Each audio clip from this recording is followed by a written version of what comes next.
Okay, so this one here is the kicker. This is a nail in the coffin, right? And we find it in Amos chapter 9, verse 14 through 15. And it reads, "And I will bring my exiled people of Israel. I will plant Israel in their own land, never again to be uprooted from the land I have given them, says Yah, your Elohim. Never to be moved again, says Yah." When Israel returns to the land, Yah promises that they will never be moved out of the land again. The Jewish people are already in the land. Now Yah has to modify his words, or this prophecy that given to Abraham has to fail miserably. Or maybe, just maybe, the Jewish people just ain't his people. Something has to give here. Okay? We've already seen, according to Scripture, the Israelites did not spend 400 years being oppressed and or enslaved by the Egyptians when they were in the land. The only other time that Scripture records the Israelites being in captivity was in Babylon. And Scripture clearly tells us that that was 70 years. Okay? Now, there is no other record in Scripture or otherwise of the Jewish people being enslaved by any other nation. So if they are his people, they have to be facing a future 400-year enslavement.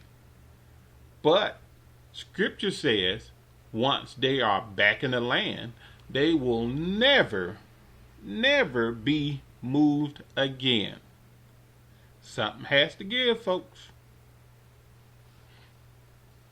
So, if they can't be removed from the land according to Scripture, how on earth can they be taken as captives and scattered into all countries of the earth? The only other captivity and enslavement of the descendants of Abraham is the transatlantic slave trade of the so-called Africans. It is the only recorded mass exodus of any people from their former land into various countries of the world as slaves.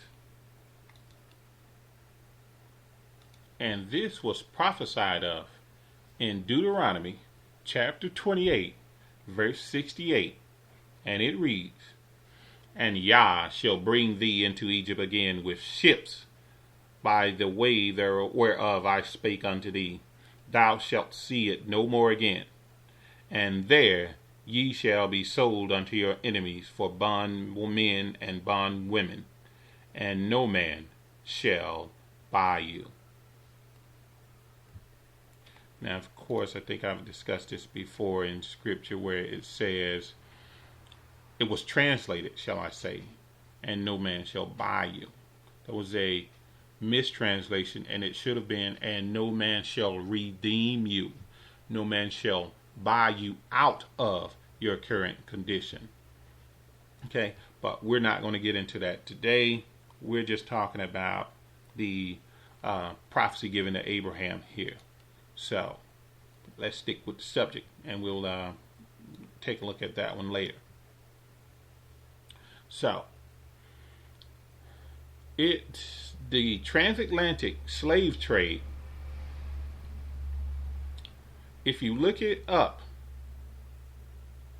you will see that most say it began in the 1400s or the 1500s.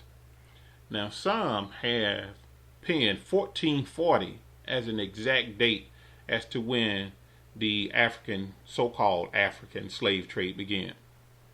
Now, the first slaves that were brought to America was said to have begun in 1619. It wasn't until the 1800s, however, that the major importers of the slaves began to officially ban slash denounce that practice of, slave trading. However, in the United States alone, many people in the South continue to utilize slave labor well into the early 1900s. And just because some had come out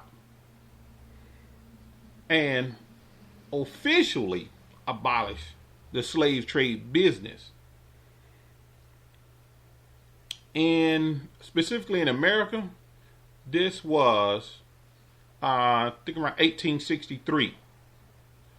However, we know, those of us who live here in America, that mistreatment and abuse continued for another 100 years and more. It was officially banned in 1863 here in America, but our abuse continued for another 100 years of us being called animals. 1/3 of them human being. Lynched, tarred, feathered, murdered at the discretion of anyone with no justice. We cannot forget the lynchings and the murders that occurred well into the 1960s. And of course, this is most famously known as the so-called civil rights movement. Neither let us forget now the atrocities that occurred in South Africa under apartheid. Historical records have fully documented the 400 plus year enslavement and oppression of so-called Africans throughout the world. Alas, you say, Africans aren't Jews. Oh, really? I shall soon prove that the so-called Africans are in fact the true Israelites, and those so-called Jews are nothing but really clever imposters planted in the land thousands of years ago, before even the times of Yeshua the Messiah.